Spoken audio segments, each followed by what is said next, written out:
आज का हमारा जो लेक्चर है वो वेक्टर स्पेस है। और इससे पहले हमने मैट्रिक्स पे और उसके related system of linear equation के सॉल्यूशंस के रिलेटेड जो है वो हमने काम किया है। तो जो नेक्स्ट टॉपिक है वो वेक्टर स्पेस है और इसकी डेफिनेशन और इसका यूज जो है और इसकी एप्लीकेशन और इसकी डिफरेंट प्रॉपर्टीज जो है वो हम डिस्कस करेंगे। तो वेक्टर स्पेस के रिलेटेड कुछ बेसिक सबसे पहले डेफिनेशन है वो हम देखेंगे। A vector space is some set of things for which the operation of addition and the operation of multiplication by a scalar are defined. Basically क्या है, वेक्टर स्पेस एक ऐसा सेट है जिसपे जिसमें कुछ चीजें हैं, कुछ नंबर्स हैं या सेट ऑफ थिंग्स है, सेट ऑफ नंबर्स है जिसपे आप ऑपरेशन डिफाइन करते हैं। कौन से ऑपरेशन के? Operation of addition and operation of multiplication by scalar number, यानी कि जिसमें आप उन एलिमेंट्स पे एडिशन का ऑपरेशन और स्केलर मल्टीप्लिकेशन का ऑपरेशन डिफाइन करते हैं। कि एडिशन मतलब उसके कोई भी दो एलिमेंट्स को ऐड किया जाए तो उसी के अंदर हो या उसके ऊपर कुछ प्रॉपर्टीज आप देखेंगे। और मल्टीप्लिकेशन क्या है? स्केलर, कि आप कोई नंबर किसी स्केलर नंबर या रियल नंबर के साथ उसको मल्टीप्लाई करते हैं उसके एलिमेंट्स को और उनका बिहेवियर चेक करते हैं। फॉर एग्जांपल, अगर आपके पास जो वेक्टर स्पेस है वो एक सेट ऑफ मैट्रिसेस है, तो मैट्रिसेस के साथ आप किसी रियल नंबर को मल्टीप्लाई कर सकते हैं। जैसे हमने लास्ट जो हमारे लेक्चर है उसमें हम मैट्रिसेस के साथ रियल नंबर भी मल्टीप्लाई करते थे, तो यहाँ पे हम उसको नंबर से भी मल्टीप्लाई कर सकते हैं। तो इस तरह की प्रॉपर्टीज हमने देखी है। यहाँ पे हम सेट डिफरेंट ले सकते हैं, सेट ऑफ मैट्रिसेस ले सकते हैं, सेट ऑफ आप रियल नंबर ले सकते हैं, सेट ऑफ कॉम्प्लेक्स नंबर ले सकते हैं, और उसके बाद एंड डायमेंशन में ले सकते हैं, और आप फंक्शंस का सेट ले सकते हैं। और इस तरह डिफरेंट आप पॉसिबिलिटीज आपके पास है, आप उनके ऊपर डिफरेंट प्रॉपर्टीज चेक करेंगे। uh, you don't necessarily have to able to multiply two vectors by each other or even to be able to define the length of a vector. Basically vector space जो है वो deal करती है ज्यादा vectors के related. आप दो vectors को मल्टीप्लाई नहीं कर सकते। जैसे आपके पास दो वेक्टर्स हैं, आप जैसे प्लेन के अंदर दो वेक्टर्स हैं, आप उनको मल्टीप्लाई नहीं करते बल्कि आप उनका डॉट प्रोडक्ट का क्रॉस प्रोडक्ट लेते हैं। तो इस वजह से हम जो वेक्टर स्पेस में जो सेट हमारे पास होगा उसके एलिमेंट्स को हम मल्टीप्लाई नहीं करेंगे आपस में। बस ये है कि उसके साथ जो स्केलर मल्टीप्लाई कर सकते हैं लेकिन उनको आपस में मल्टीप्लाई नहीं करेंगे। उसके ऊपर से एडिशन की ही मल्टीप्लिकेशन होगी, क्योंकि ये ज्यादा वेक्टर स्पेस के रिलेटेड है, जो वेक्टर्स के ऊपर ऑपरेशन है। क्योंकि दो वेक्टर्स को हम मल्टीप्लाई नहीं कर सकते, हम उनका डॉट प्रोडक्ट फाइंड करते हैं या फिर क्रॉस प्रोडक्ट फाइंड करते हैं। तो इस वजह से हम उनका ये उसने बता रहा है कि हम उसका वेक्टर का प्रोडक्ट नहीं लेंगे। और इसमें क्या है कि हम लेंथ ऑफ द वेक्टर हम फाइंड आउट कर सकते हैं और different by using the operation. is a common example of directed line segment arrows in 2D or 3D fits the idea। यानी कि यहाँ से आप इसको अंडरस्टैंड करने के लिए कि आप दो वेक्टर्स को क्यों मल्टीप्लाई नहीं कर सकते, उसके लिए आप जो है बेसिकली जो एरोज है उनको देख सकते हैं कि अगर दो एरोज हैं तो उनके दरमियान आप उसको मल्टीप्लाई नहीं कर सकते, लेकिन दो एरोज के दरमियान आप प्रोजेक्शन देख सकते हैं कि उनका क्रॉस प्रोडक्ट दे सकते हैं कि उनका इफेक्ट किस डायरेक्शन में होगा। इस तरह because you can add such arrows, आप इस एरोज को इन वेक्टर्स को ऐड कर सकते हैं बाय यूजिंग पैरेललोग्राम लॉ। हमने ये लास्ट पिछले लेक्चरों में किया भी था कि हम वेक्टर्स को ऐड भी करते थे। And you can multiply them by number, आप उन वेक्टर्स को किसी नंबर के साथ मल्टीप्लाई कर सकते हैं चेंजिंग देयर लेंथ, जो कि उनके लेंथ को चेंज कर देगा। या अगर -1 से मल्टीप्लाई करेंगे तो उसकी लेंथ को आप वो क्या कर देगा, रिवर्स कर देगा। And reversing the direction for negative number, और नेगेटिव नंबर से जब मल्टीप्लाई करेंगे तो उसकी डायरेक्शन जो है वो रिवर्स हो जाएगी। A vector space is a set whose elements are called vectors।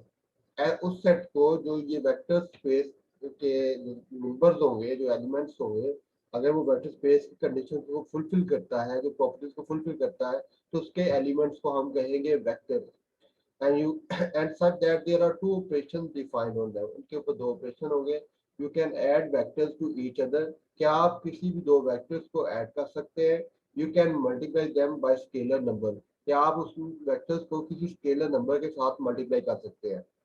These operations must obey certain simple results or rules which are known as the axioms for a vector space. तो ये सारे जो है ये कुछ operation follow करेंगे और उनको हम एक्सियम कहेंगे, वो आगे हम डिटेल के साथ डिस्कस करेंगे। डेफिनेशन 1 है basically the vector space R n dimensional जो स्पेस है उसके बारे में। लेट u1 u2 un, जैसे आप रियल लाइन में देखते हैं तो 0 1 2 3 4 इस तरह नंबर होते हैं, लेकिन आप कॉम्प्लेक्स में चले जाएं तो उसमें पेयर आ जाते हैं x x1 x2, जिसमें दो पेयर होते हैं। जैसे आप 0 1 भी कह सकते हैं, जिसको आप x प्लस योटा y को आप x y भी लिख सकते हैं। तो क्योंकि वो आर जो कॉम्प्लेक्स नंबर है वो कार्टेशियन प्रोडक्ट होता है टू रियल नंबर्स का, जिसको आप r प्लस r कह सकते हैं, r स्क्वायर भी कह सकते हैं। इसका मतलब है जब n रियल नंबर्स को मल्टीप्लाई करेंगे तो आपके पास n जो उसका आउटपुट होगा वो उसमें n पेयर आ देंगे। Let u1 u2 un be a sequence of n real numbers. The set of all such sequences is called n space and is denoted by rn, and u1 is the first component of u1, ये इसका first component है, ये u2 है, ये un है, and un is the second component and so on.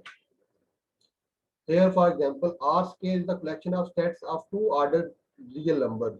For example, 0, 0, 1, 1, 1, 2 and -2, -3 are elements of R scale.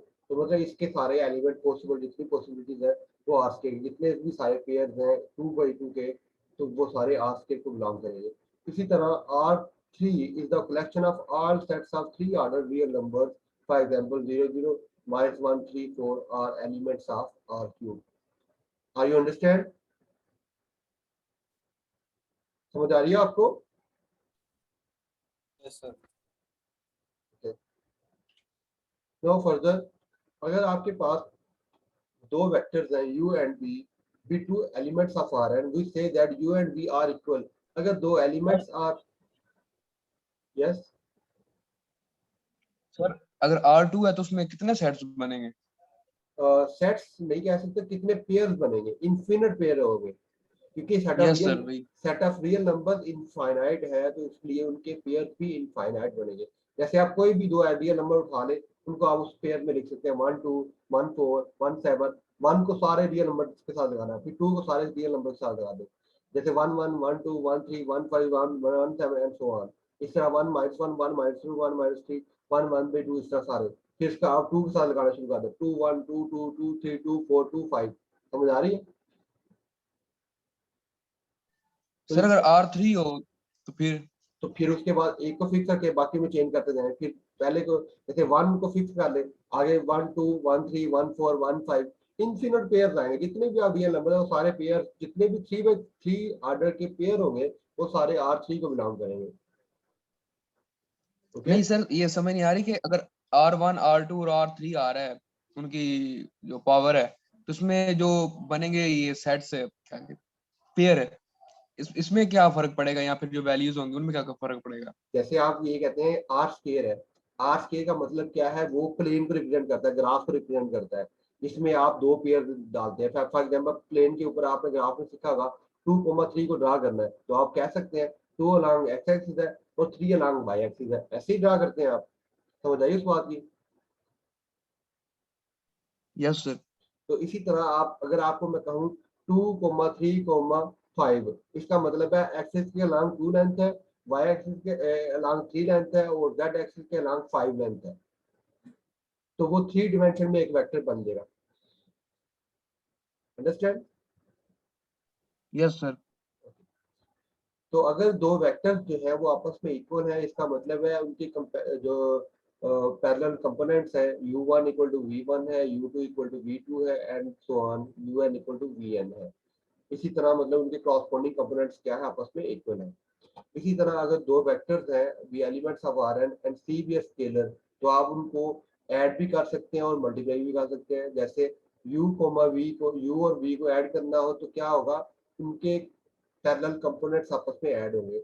u1 जैसे आप x plus iota y को ऐड करते हैं किसी और कॉम्प्लेक्स नंबर से, तो आप क्या करेंगे, उसके रियल पार्ट्स को अलहदा ऐड करेंगे और इमेजिनरी पार्ट्स को अलहदा ऐड करेंगे। इसी तरह ये आपके पास n कंपोनेंट्स है, तो पहला कंपोनेंट पहले में ऐड होगा, दूसरा कंपोनेंट दूसरों में, जैसे आप आई जे वेक्टर में आई जे के कंपोनेंट्स होते हैं डायरेक्शन के, तो आई का वाला कंपोनेंट आई के साथ ऐड होता है, जे वाला जे के साथ, के वाला के साथ।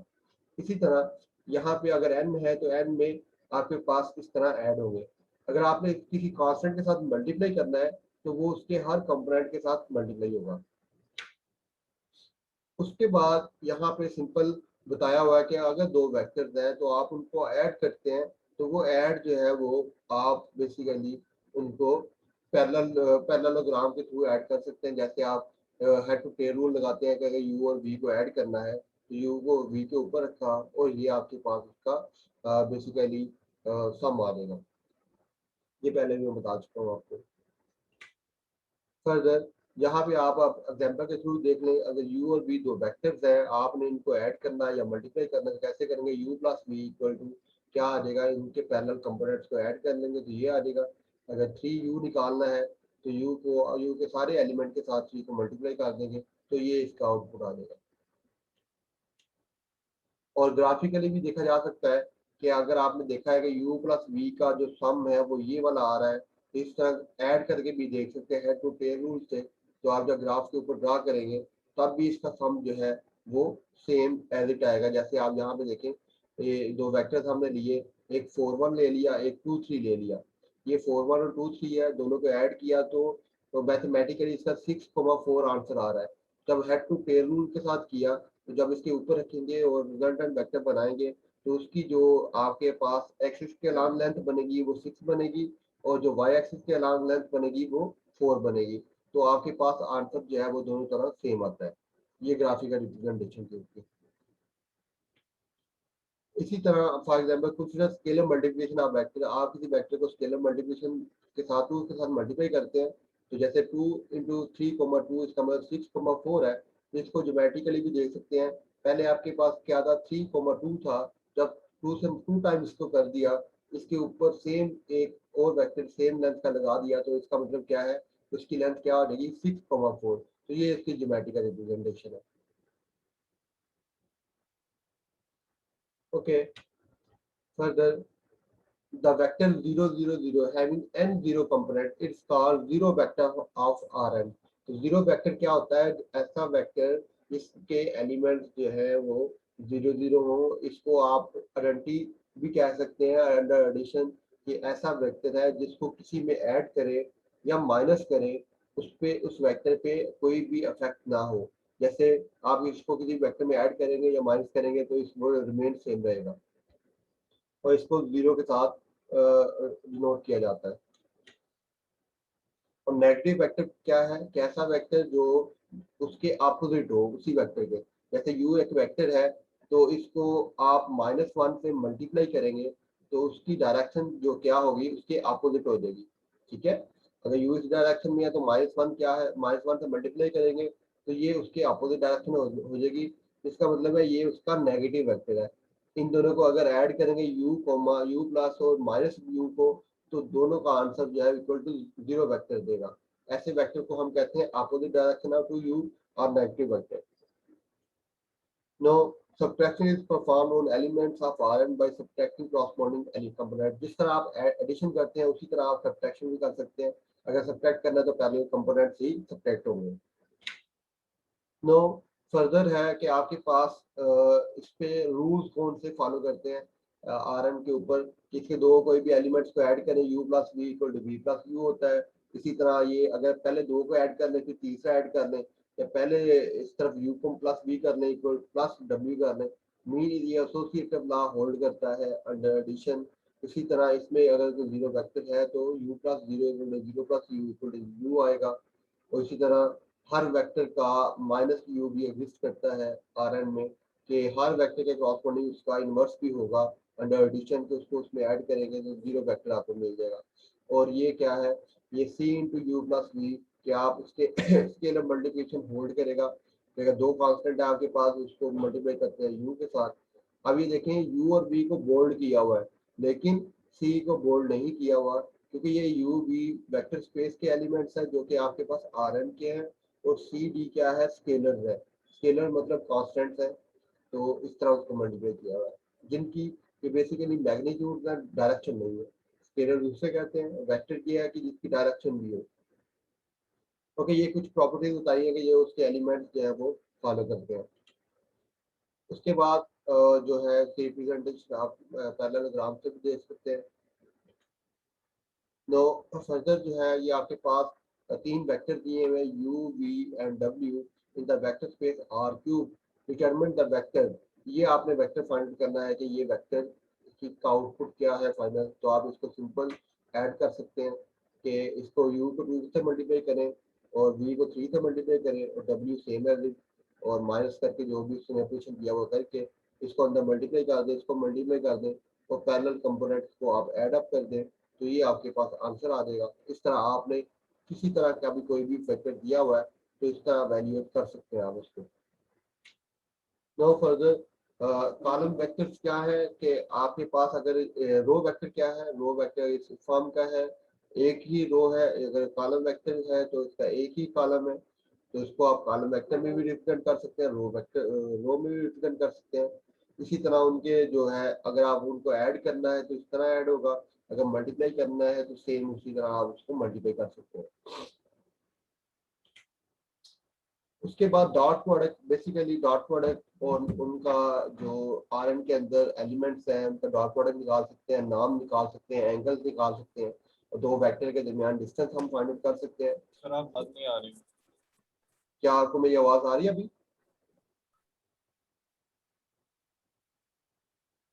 जी आवाज आ रही है? हेलो सर आपकी आवाज डिस्टॉर्ट हो रही है। सर आपके आवाज नेट प्रॉब्लम आ रहा है सर आपका। ओके, अभी बताएं, अभी ठीक है? यस अब सर ठीक सर लेकिन स्लो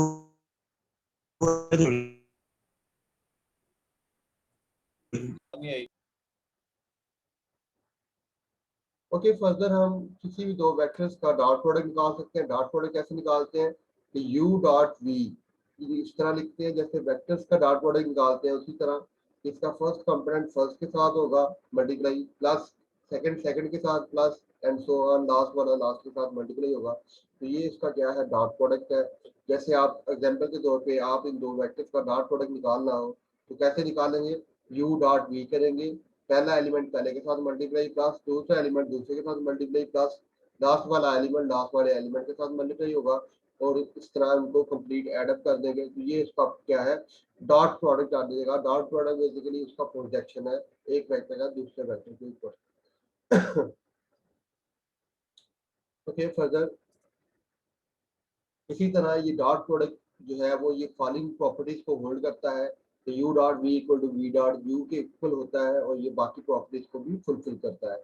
और u डॉट u जो है always greater than equal to 0 होता है कि u डॉट u 0 तभी होगा अगर इनमें से u 0 होगा। उसके बाद फर्दर क्या है, अगर आपके पास दो वेक्टर्स हैं तो आप n डायमेंशन में तो आप उनका u डॉट v इस तरह निकालते हैं और देख सकते हैं कि आप u डॉट u जो है और v डॉट u दोनों इक्वल है। इस तरह ये प्रूफ भी देख सकते हैं। और u डॉट u जो है वो ऑलवेज पॉजिटिव होगा, क्यों? क्योंकि आपके पास देखिए u डॉट u क्या है, u1 into u1 u2 into u2 so on un into un है, तो ये स्केयर वाली टर्म है। तो स्केयर वाली टर्म या तो 0 हो सकती है लेकिन नेगेटिव नहीं हो सकती। इसका मतलब है ये ऑलवेज जो है वो ग्रेटर देन इक्वल टू 0 होगा। ये तभी 0 होगा जब इसके सारे कंपोनेंट जो है वो 0 होंगे। उसके बाद फर्दर नाम क्या है, नाम आपके पास है कि उसकी मैग्नीट्यूड निकालना, उसकी लेंथ निकालना वेक्टर की। तो वो कैसे निकालते हैं, उसके लिए आप क्या करेंगे कि ये उसका मेथड है कि आप उसका नाम की फॉर्म में लिखेंगे, उसके सारे कंपोनेंट्स का स्केयर लेके उसका स्केयर रूट उनको एड अप करके स्केयर रूट ले लेंगे, ये आपको उसका नाम मिल जाएगा। या आप इसको इस तरह लिख सकते हैं, किसी वेक्टर का नाम निकालना है तो ये इस तरह लिखा जा सकता है u dot u into square root, ऐसे भी लिखा जा सकता है। जैसे ये आपके पास है तो ये आपने इसका निकालना है, तो ये आप कैसे निकाल सकते हैं, ये परपेंडिकुलर है और सॉरी हाइपोटेन्यूज है, ये बेस है, ये इसका परपेंडिकुलर है। पाइथागोरस थ्योरम लगा के निकाल सकते हैं कि बेस का स्क्वायर प्लस परपेंडिकुलर का स्क्वायर और whole square root equal to hypotenuse. ठीक है, तो ये आपने वही फार्मूला लगाया है जो बेसिकली पाइथागोरस थ्योरम है, तो इसको आप नाम की फॉर्म में भी लिख सकते हैं। तो नाम किसी भी दो वेक्टर का एक वेक्टर का निकालना है तो इस फॉर्म से आप इसको फाइंड आउट करेंगे। और ये नाम जो है इसको रिप्रेजेंट किया जाता है length and magnitude of A vector. अब ये देखिए इस वेक्टर्स का, ये दो वेक्टर्स दिए हुए हैं, सर ये इनका नाम ऑफ वेक्टर है, ये अपना प्रोडक्ट में कैसे लिखा जा सकता है? अगर स्क्वायर और स्क्वायर रूट खत्म करे तो प्लस नहीं आता बीच में? ये देखिए मैं भी ये निकला हुआ है ना, ये आपको दिखाता हूँ। ये u है, u का नाम निकालना है तो इसके सारे एलिमेंट का स्केयर लिया, उनको एड अप कर दिया और ऊपर स्केयर रूट है। तो हाँ समझ आ गई अब आपको? सर लास्ट स्लाइड में ना नोट लिखा हुआ, क्या ये वाला? सर इससे जो पिछली स्लाइड है ना उधर जरा वो शो करे प्लीज। इससे पीछे वाली? यस सर, ये इधर लिखा हुआ है ना, the norm of a vector can also be written in term of the dot product. बिल्कुल सर अगर ऐसे ही। ऊपर देखें तो स्क्वायर स्क्वायर रूट खत्म करें तो आप ये देखें u डॉट u क्या होता है, ये पीछे देखें, ये u डॉट u निकाला हुआ है। ये देखें u डॉट u किसके इक्वल है, नजर आ रही है आपको? स्लाइड स्लाइड शो हो अभी रही है शो हो रहा आपको? है सर। ये देखें, ये u1 square plus u2 square up to un square, तो यही फॉर्म है u डॉट u की। नजर आ रही है आपको? Yes sir. पहला कंपोनेंट पहले के साथ, दूसरा कंपोनेंट दूसरे के साथ, तो सेम कंपोनेंट है तो स्केयर हो जाएगा। तो यही फॉर्म यहाँ पे पुट करेंगे जब, तो ये वाली फॉर्म और ये वाली फॉर्म दोनों इक्वल आ जाएगी। ऐसे ही है। यस सर, ओके होगा सर। ओके, तो आप किसी भी वेक्टर की जो लेंथ निकालनी है आप इसका निकाल सकते हैं, बेसिकली इसको नाम कहते हैं। तो ये नाम आप ऐसे निकाल सकते हैं, दूसरे वेक्टर का भी निकालना है तो ऐसे निकाल सकते हैं। ओके, यहाँ तक क्लियर है आपको?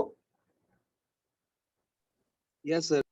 And next one definition is a unit vector. आप किसी वेक्टर का यूनिट वेक्टर कैसे निकाल सकते हैं? यूनिट वेक्टर मतलब उसकी डायरेक्शन, उसकी और जो ऐसा वेक्टर जो जस्ट डायरेक्शन रिप्रेजेंट करे और उसकी जो लेंथ है और मैग्नीट्यूड है वो 1 हो। तो वो कैसे है? ऐसा वेक्टर जिसका नाम 1 हो, तो वो किसी वेक्टर का निकालना है तो वो किससे इक्वल होता है? u, वो बेसिकली क्या है, किसी वेक्टर का निकालना है v को डिवाइड करेंगे उसके नाम के साथ। किसी वेक्टर का नाम निकालना है तो इसका निकाला जा सकता है उस वेक्टर को उसकी मैग्नीट्यूड या उसके नाम के साथ डिवाइड कर देते हैं। If v is a non-zero vector then the vector is a unit vector in the direction of v। ठीक है, वो कैसे निकाल सकते हैं? इस फॉर्म से निकाल सकते हैं। But this procedure of constructing a unit vector in the same direction as given a vector is called normalizing the vector। इसको हम कहते हैं कि आप वेक्टर को नॉर्मलाइज कर रहे हैं, कि आप उसकी नॉर्मलाइज मतलब उसकी डायरेक्शन वही रहेगी और उसकी मैग्नीट्यूड 1 हो जाएगी। ठीक है, फर्दर यहाँ पे आपके पास एक वेक्टर है 1 0, तो प्रूव करना है कि ये एक यूनिट वेक्टर है।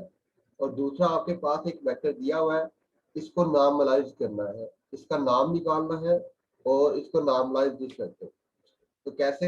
हम अगर देखना है कि ये पहला वेक्टर यूनिट वेक्टर है तो ये कब यूनिट वेक्टर होगा? अगर इसकी मैग्नीट्यूड है जो क्या है, इसका नाम जो है वो 1 होगा। अब हमने इसका नाम निकाला तो वो क्या आ जाएगा? 1 आ जाएगा। तो इसका मतलब है 1 0 is a unit vector. It can be similarly shown that 0 1 is a unit vector in R square. And second one, अगर आपने इसका नाम निकालना है सेकंड वेक्टर का, तो वो कैसे निकालेंगे? वो इस तरह निकाल सकते हैं, सेम प्रोसीजर। तो आप उसका नाम निकालेंगे और देन नाम of 2 - 1 3 is the square root 14 and the normalize of vector. तो नॉर्मलाइज कैसे करेंगे? इस वेक्टर को 2 - 1 3 को आप उसकी मैग्नीट्यूड से डिवाइड कर देंगे और सबसे मल्टीप्लाई कर देंगे। तो ये आपके पास जो वेक्टर है ये उसका नॉर्मलाइज वेक्टर है। ये ऐसा वेक्टर है जिसकी मैग्नीट्यूड जो है वो 1 है। अंडरस्टैंड? क्लियर है आपको? सर इसमें आर आर स्क्वायर की समझ नहीं आ रही है, मतलब क्या है? ये देखें, बेसिकली आर स्क्वायर का मतलब क्या है? ऐसा सेट है जिसके अंदर वो सारे पेयर्स हैं जो जिसमें 2 एलिमेंट्स आते हैं। ठीक है, जिसके अंदर 2 ऑर्डर्ड पेयर वाले एलिमेंट्स आते हैं। और ये वाला नीचे जो वाला जो है ये आर क्यूब का एलिमेंट है, जिसमें सारे एलिमेंट्स 3 पेयर्स के आते हैं। 2 -1 3, ठीक है। इसी तरह अगर मैं 4 यस पेयर्स का सर, रखूंगा, अभी समझ आ गया। इसका मतलब है कि वो R4 का एलिमेंट है। तो ये 7 डिफरेंट एग्जांपल इसलिए कोट किए हैं ताकि आपको आइडिया हो जाए, आपको ज्यादा एग्जांपल से आइडिया हो कि ये हम क्या करना चाह रहे हैं। नहीं सर, वो उन्होंने नीचे R3 नहीं लिखा है दूसरी जी एग्जांपल में, तब बिल्कुल, वही करा ना। लेकिन ये पीछे सारा एक्सप्लेन कर चुके हैं। जब Rn का आपको बता दिया है, तो जैसे ही पेयर्स कम होंगे तो आपको आइडिया होना चाहिए। जब 2 पेयर्स का है, इसका मतलब है ये आपको आइडिया होना चाहिए ये किस एलिमेंट को, किस सेट को बिलोंग कर रहा है, ठीक है। Yes sir. इसी तरह दो वेक्टर्स के दरमियान जो है वो एंगल भी निकाला जा सकता है, कि दो वेक्टर्स के दरमियान क्या एंगल होगा, वो कैसे निकाल सकते हैं। आप ऊपर उनका डॉट प्रोडक्ट लिखेंगे, नीचे उन दोनों का नाम से डिवाइड कर देंगे, ये उसके इस तरह से हम उसका एंगल निकाल सकते हैं। तो आप उसका एंगल कैसे निकालेंगे, अगर दो आपके पास वेक्टर है u एंड v, तो उनका ये एंगल निकालना है तो कैसे निकालेंगे, u डॉट v करेंगे और डिवाइड करेंगे दोनों के बेसिकली नॉर्म के साथ। अब एग्जांपल के साथ देख सकते हैं। बेसिकली ये आपके पास दो वेक्टर्स हैं u एंड v, आप इन दोनों के दरमियान एंगल निकालना है, तो क्या करेंगे, u डॉट v निकाला, तो ये u डॉट v आपको निकालना आता है, पैरेलल कंपोनेंट्स को मल्टीप्लाई करेंगे और ऐड कर देंगे, ये 1 आ जाएगा। और इन दोनों का नाम निकाल दिया, इस यहाँ पे नाम निकाल लगाना था वो रह गया, दोनों का नाम निकाल लिया, अब उस एंगल में पुट कर दिया, तो ये वैल्यू पुट कर दी यहाँ पे, ये cos थीटा इक्वल टू आ जाएगा 1/√। तो यहाँ से आप थीटा निकाल सकते हैं, cos inverse 1/√, which is equal to 45 degree. तो यहाँ से आपको आइडिया हो जाएगा कि इन दो वेक्टर्स के दरमियान जो एंगल है वो कितना एंगल है, 45 डिग्री। समझ आ गई आपको, क्लियर है। Yes sir. सर एक बार दोबारा समझा दीजिएगा। ओके ओके, ये अगर दो वेक्टर्स आपके पास दिए हुए हैं तो आपने उनके दरमियान एंगल निकालना है, तो आपको क्या निकालना आना चाहिए, आप ये देखिए फार्मूला, कि उनके दोनों के दरमियान आपको डॉट प्रोडक्ट निकालना आना चाहिए और दोनों वेक्टर्स का नाम प्रोडक्ट लेना है, नाम लेना है। तो यहाँ पे देखिए दो वेक्टर्स आपको दिए हुए हैं 1 0 0 एंड v 1 0 1। तो अब आप क्या करेंगे, दोनों का डॉट प्रोडक्ट ले लेंगे u डॉट v। तो डॉट प्रोडक्ट कैसे लेते हैं, पहला एलिमेंट पहले एलिमेंट के साथ मल्टीप्लाई प्लस, दूसरा एलिमेंट दूसरे एलिमेंट के साथ मल्टीप्लाई प्लस, तीसरा एलिमेंट तीसरे एलिमेंट के साथ मल्टीप्लाई प्लस करना है, तीनों को ऐड कर देना है। तो ये देखें, ये जीरो इसके साथ मल्टीप्लाई जीरो हो गया, ये जीरो इसके साथ जीरो हो गया, एक ही एलिमेंट बचा 1, तो ये आंसर 1 आ जाएगा। और इसका नाम निकालना है u का, u का नाम क्या है, इसके एलिमेंट्स का स्क्वायर लेके स्क्वायर रूट लेना है, ठीक है। तो इसी तरह v का नाम लेना है, तो इसके एलिमेंट का स्क्वायर लेके स्क्वायर रूट लेना है, ठीक है। तो यहाँ से cos थीटा में वैल्यू पुट कर दी, u डॉट v की 1 वैल्यू है, और v नाम की वैल्यू आपने यहाँ पे पुट कर दी, तो ये 1/√2 आ गया। Hence the angle between u and v is equal to 45 degree. Understand? Okay sir. Yes sir. Okay, the next one is the orthogonal vector. हमें कैसे पता चलेगा कि दो वेक्टर्स जो है वो उनका दरमियान वो ऑर्थोगोनल है, उनके दरमियान 90 डिग्री का एंगल है, मतलब एंगल जो है वो परपेंडिकुलर है आपस में। Two vectors are orthogonal if the angle between them is right angle. Right angle means 90 degree. Two vectors u and v are orthogonal if and only if u dot v equal to 0. ये कैसे पता चलेगा, जब उनका dot product आप निकालते हैं और वो 0 के इक्वल आ जाता है। तो इस तरह आप क्योंकि अगर u डॉट v 0 है, जैसे यहाँ पे लास्ट एंगल में देखें, अगर u डॉट v 0 है तो इससे पता क्या चलता है, cos थीटा इक्वल टू 0 है। cos थीटा कब 0 होता है, जब थीटा आपके पास क्या हो, 90 डिग्री का हो या 270 का हो। तो यहाँ से क्या पता चला, u dot v are orthogonal. Orthogonal कब होंगे, जब cos थीटा इक्वल टू 0 होगा। ये कब 0 होगा, जब u dot v equal to 0 होगा। इसका मतलब है जब भी आपने कभी आपको कहा जाए कि बताएं कि ये दो वेक्टर जो है ये ऑर्थोगोनल वेक्टर का है, तो आप क्या निकालेंगे, उनका डॉट प्रोडक्ट। आप उनका डॉट प्रोडक्ट निकालेंगे और बताएंगे कि अगर ये 0 है तो इसका मतलब है ये दोनों वेक्टर्स क्या है, आपस में ऑर्थोगोनल है। अगर आपके पास जो एग्जांपल्स हैं, show that the following pairs of vectors are orthogonal, तो ये आपके पास ऑर्थोगोनल वेक्टर्स है या नहीं है, ये चेक करना है। तो आप इसकी एग्जांपल देख सकते हैं। पहले दो वेक्टर का डॉट प्रोडक्ट लिया तो वो 0 के इक्वल आया, तो इसका मतलब है ये दोनों वेक्टर्स क्या है, ऑर्थोगोनल है। और सेकंड वेक्टर का निकाला तो वो भी आपस में क्या है, उनका डॉट प्रोडक्ट 0 आता है, तो इसका मतलब ये भी आपस में ऑर्थोगोनल है। ओके, फर्दर अब तो आपने ये चेक करना है कि 1 0 0 1 ऑर्थोगोनल यूनिट वेक्टर है या नहीं, ये आप चेक करेंगे। इसके बाद ये चेक करें कि यार ये तीनों जो है वो ऑर्थोगोनल वेक्टर है या नहीं। तो उसके लिए क्या करेंगे, पहले आप इसको इससे मल्टीप्लाई करेंगे, फिर इसको इससे मल्टीप्लाई करेंगे, यानी कि ऐसे a डॉट b, इन दोनों का डॉट प्रोडक्ट लेंगे, क्या ये आपस में ऑर्थोगोनल है, इन दोनों का करेंगे क्या ये आपस में ऑर्थोगोनल है, इस तरह पता चल जाएगा कि आपके पास ये ऑर्थोगोनल है। वैसे ये तीनों जो है ये सारे जो है आपस में ऑर्थोगोनल वेक्टर ही है। उसके बाद फर्दर है determine a vector in R square that is orthogonal to 3, -1 so that there are many such vectors that are lie in on a line। तो बेसिकली हमने क्या कहना चाह रहे हैं,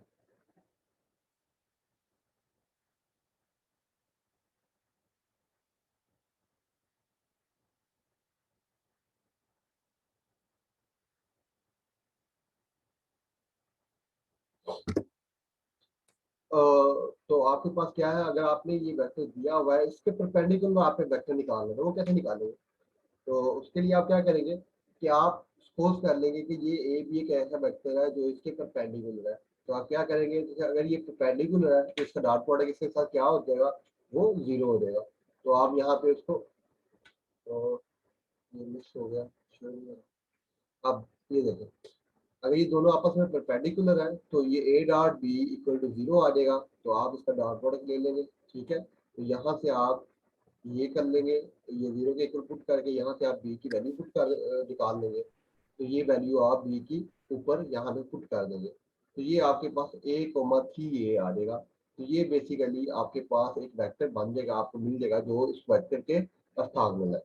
तो इस तरह हम इस वेक्टर के ऑर्थोगोनल, ये सारे वेक्टर जो है ये सारे इस डायरेक्शन में, ये सारे वेक्टर क्या है, ऑर्थोगोनल है। तो यहाँ से हम तो बेसिकली एक लिस्ट ऑफ वेक्टर्स और निकाल लेंगे। 1,3 कैसे आया? ये b की वैल्यू जो है, b की और वैल्यू 1,3 कहाँ है? b की value b equal to 3a इस वेक्टर में पुट कर दें। b की जगह पे a, b की जगह पे b की जगह पे 3a पुट कर दें। तो ये a,3a, तो अब a कॉमन ले लें, a कॉमन ले लेंगे, क्या आ जाएगा 1,3। ये जो सारे वेक्टर्स है 1,3 और इसके सारे मल्टीपल्स, ये सारे मल्टीपल्स इस वेक्टर के परपेंडिकुलर है। अंडरस्टैंड, क्लियर है आपको। सर ये ये डायग्राम जो है ये जरूरी है? डायग्राम से शो हो रहा है कि आपके पास परपेंडिकुलर कैसे है, ये डायग्राम ज्योमेट्रिकल शो कर रहा हूँ। अच्छा नेक्स्ट मीटिंग में डिस्कस करते हैं, ये एंड हो रही है।